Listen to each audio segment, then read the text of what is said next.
வந்து படிச்சிட்டீங்களா? எத்தனை மணிக்கு ஆஃப் ஆவீங்க? 4:30 மணி ஆகுது. எத்தனை மணிக்கு நிறுத்த முடிவீங்க?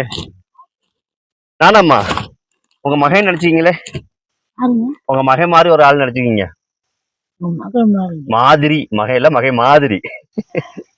சரிம்மா. மகையெல்லாம் கொழும்புல சரி. மகையெல்லாம் கொழும்புல வேலை செய்றாங்களா? அப்ப நீங்க என்ன கை காசுக்கு எடுக்கிறீங்களா இல்லாட்டி பேருக்கு எடுக்கிறீங்களா?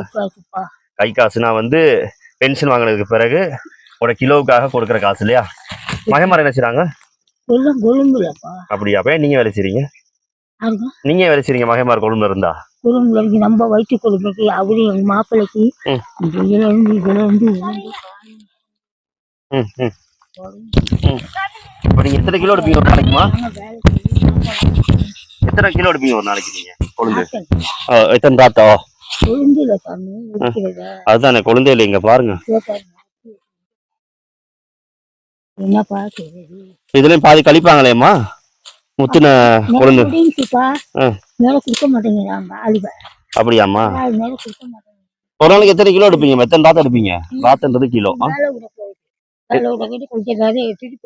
எத்தனை எடுப்பீங்க? எத்தனை கிலோ எடுப்பீங்க ஒரு நாளைக்கு? 3 9 மணிக்கு 4 7 எடுத்து வச்சிருக்கீங்களா? ஒரு நாளைக்கு 10 கிலோ எடுப்பீங்களா? 10 கிலோ எடுக்கலாம். 10 கிலோவுக்கு எவ்வளவு உங்களுக்கு சம்பளம் கிடைக்கும்? எவ்வளவு கிடைக்கும்? 10 கிலோவுக்கு ஒரு நாளைக்கு எவ்வளவு கிடைக்கும் உங்களுக்கு? ஒரு கிலோ எவ்வளவுன்னு தெரியாதா உங்களோட? அவர்கிட்ட வீட்டுல தான் வாங்குவாங்க. உங்க கார்டு எங்க? தேயிலைக்கு பதிவு வாங்கினது கார்டு எங்க? கார்டு வந்து எப்படி இல்ல நீங்க எடுக்கிற கிலோ வந்து எதுல வந்து அவங்க எழுதுவாங்க? இத்தனை கிலோ தான் நீங்க எடுத்திருக்கீங்க இந்த ஸ்டோர்லயா? உங்க பேரை போட்டு எழுதுவாங்க. பாருங்க அம்மாட கையை காட்டு கொஞ்சம் பாருங்க. அம்மாட கைய பாருங்க. பாருங்க வயிற்று போனாரு வயிற்றுக்காக பாருப்பா. பாருங்க அம்மாட கைய என்ன செய்ய இப்படி ஊறி போயிட்டு பாருங்க.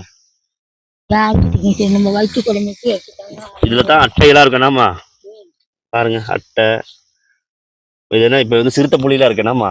அம்மாக்கு என்ன பேரு? என்ன பேருமா உங்களுக்கு? என்ன பேரு? புஷ்பம்மா. வயசு எத்தனை ஆகுது உங்களுக்கு? 64 வயசு. 64 வயசுல எப்படி ஸ்ட்ராங்? 62 வயசுக்கு வேலை செய்யற ஆளா? அதுதானே. ஏன் இந்த வயசுக்காக போறீங்க? வேலை இல்ல நான் எத்தனை பிள்ளைகள் உங்களுக்கு?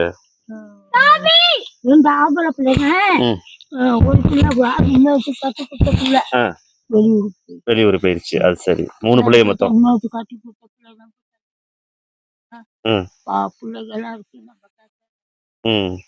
அப்ப அம்மா மலையத்துல அந்த தேயிலைக்கு காசு கூட்டி கொடுத்துருக்காங்கல்ல அந்த சம்பளத்தை, அது உங்களுக்கு கிடைக்காது இல்லையா?